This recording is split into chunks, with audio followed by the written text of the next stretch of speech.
Assalamualaikum warahmatullahi wabarakatuh. Yang saya hormati Ibu Apoteker Maya Arpania MSc selaku dosen pengampu mata kuliah farmakoterapi. Dan di presentasi kali ini saya Laura Irawan selaku moderator akan membimbing jalannya diskusi kali ini. Sebelumnya saya akan memperkenalkan anggota yang bernama Eka Nurfarida Musbiro, Fadia Ainun, Laura Irawan, Nisa Dwi Yuliani, dan Cynthia Epi Herawati. Kita masuki ke acara penyajian materi. Saya memberi kesempatan kepada penyaji untuk menyampaikan hasil diskusinya. Analgetika.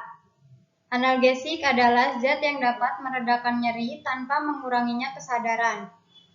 Nyeri adalah emosi sensorik dan gangguan emosional yang terkait dengan ancaman muncul kegagalan atau kerusakan jaringan. Mekanisme kerja obat analgesik yaitu menghambat kerja enzim siloksigenase yang bertanggung jawab terhadap produksi prostaglandin. Obat sintesis pereda nyeri yang sering digunakan salah satunya adalah parasetamol. Parasetamol merupakan obat pereda nyeri ringan. Epidemiologi menunjukkan bahwa ada hubungan antara penggunaan analgetik dan antiinflamasi non-steroid secara berlebihan dengan terjadinya kerusakan ginjal atau nefropati. Nefropati analgetik merupakan kerusakan nefron akibat penggunaan analgetik. Patofisiologi 1. Transduksi. Proses inflamasi akan menyebabkan teraktivasinya reseptor nyeri akibat proses kimiawi. 2. Transmisi. Proses penyaluran impuls saraf sensorik dilakukan oleh serabut A delta bermielin dan serabut C tabermielin. 3. Modulasi. Pada tahap ini, impuls akan mengalami fase penyaringan intensitas di medula spinalis sebelum dilanjutkan ke korteks cerebri. 4. Persepsi. Proses ini merupakan tahap akhir dari semua proses. Tanda dan gejala. Hampir semua orang pernah mengalami yang namanya sakit ataupun nyeri. Sakit atau nyeri yang pernah diderita oleh hampir semua orang. Dengan mengonsumsi analgesik atau pereda nyeri, tentu saja dapat mengobati rasa nyeri itu sendiri. Hal ini menyebabkan peningkatan penggunaan obat penghilang rasa nyeri. Terapi non-farmakologi.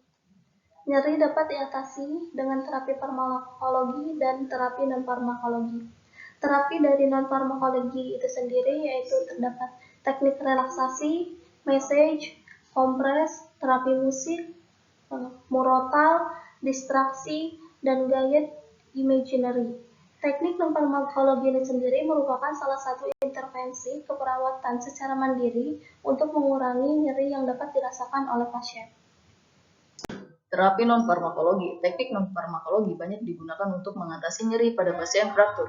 Selain itu, terapi non-farmakologi tidak memiliki efek samping. Dalam studi ini, penulis ingin membahas tentang teknik non-farmakologi untuk mengatasi nyeri pada pasien fraktur. Terapi farmakologi. Menurut kerja farmakologi mereka, obat penghilang rasa sakit dibagi menjadi dua kategori, yaitu analgesik non-narkotik dan analgesik narkotik.